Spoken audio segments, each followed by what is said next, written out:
as boas-vindas. Sou Soraya Amaral, terapeuta integrativa, professora de yoga para crianças e sou doula. Hoje venho falar aqui de um assunto que é a ansiedade nas crianças. Eu trabalho com crianças dos 3 aos 12 anos, são os alunos que eu tenho tido nas minhas aulas de yoga, e tenho 3 filhos para além disso.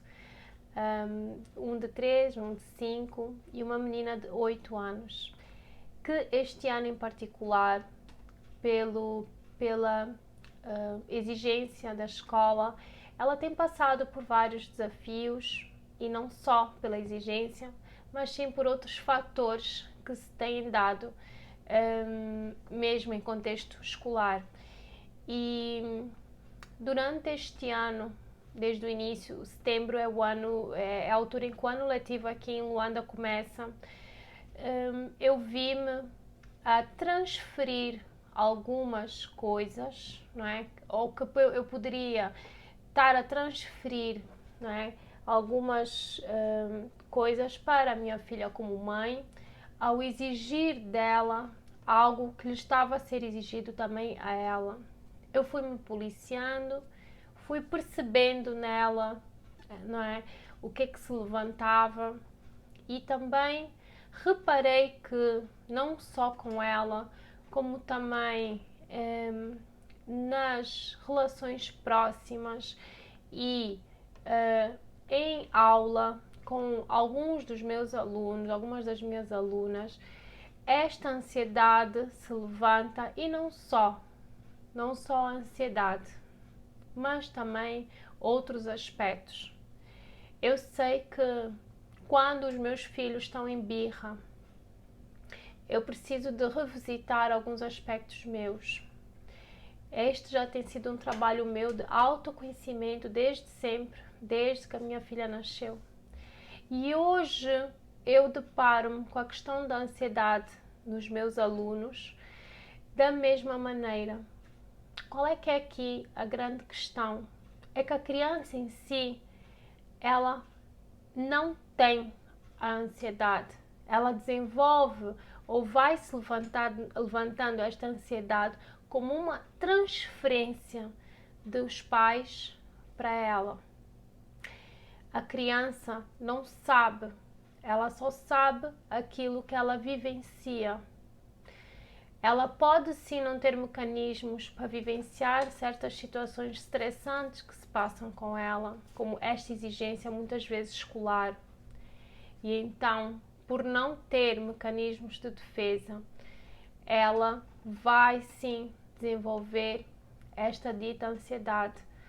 Isto é algo que eu estou a falar por aquilo que eu consegui tirar e pela minha própria vivência, experiência. Não sou psicóloga, mas é aquilo que se tem levantado não só a nível pessoal, mas também em termos de aula.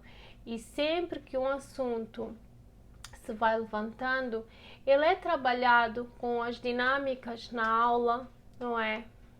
Que são possíveis trazer frente àquilo que eu arranjo como materiais que disponibilizo para trabalhar com as crianças, quer seja com as emoções, quer seja com os sentimentos, quer seja com qualquer coisa que seja o propósito para as aulas.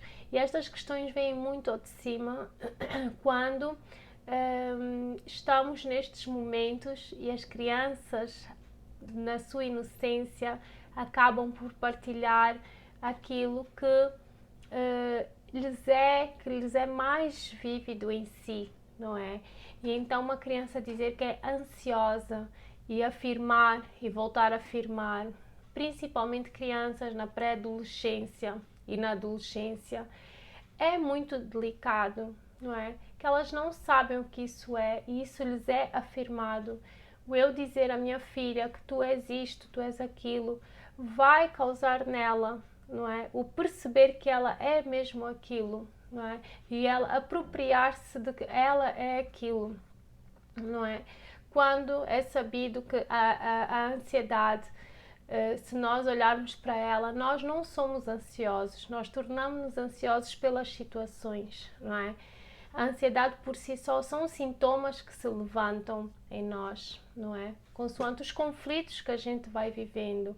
Mas aqui eu quero, a maior ressalva é esta transferência que os pais fazem para os filhos, ditando-lhes e dizendo-lhes e pondo-lhes rótulos, não é? E ainda que não façam isso de forma consciente, às vezes inconscientemente estarem a pôr uma pressão e a passar a sua ansiedade sobre as crianças. Ela não é, não adianta dizer não fiques ansiosa. Ela é percebida na mãe, no pai, principalmente de mãe para filhos, né? Que é essa conexão maior, principalmente na primeira infância. Ela é percebida pela criança, porque a criança está conectada profundamente a estes dois seres que a orientam na sua jornada, ou a estes seres, estes pais, estes tios, estes avós, estes tutores que a acompanham, não é? E então era só uma partilha nesse sentido, de nós olharmos com todo este cuidado para esta transferência feita de adulto para criança, e que nos é muitas vezes inconsciente, que é um trabalho grande de autoconhecimento, não é? A ser feito e a ser olhado. Há muito caminho a percorrer nesse sentido, mas não é a responsabilidade da criança olhar para isso, é a responsabilidade dos pais olharem primeiro para dentro e verem que momento é que eles estão ansiosos com aquilo que está a passar, provavelmente com o filho ou na sua própria vida, e que passam ao seu querido e amado, a criança, aquilo que está a vivenciar e que está a sentir em si, tá? Essa era a minha partilha para hoje. Obrigada por estares aqui a assistir. Um grande abraço.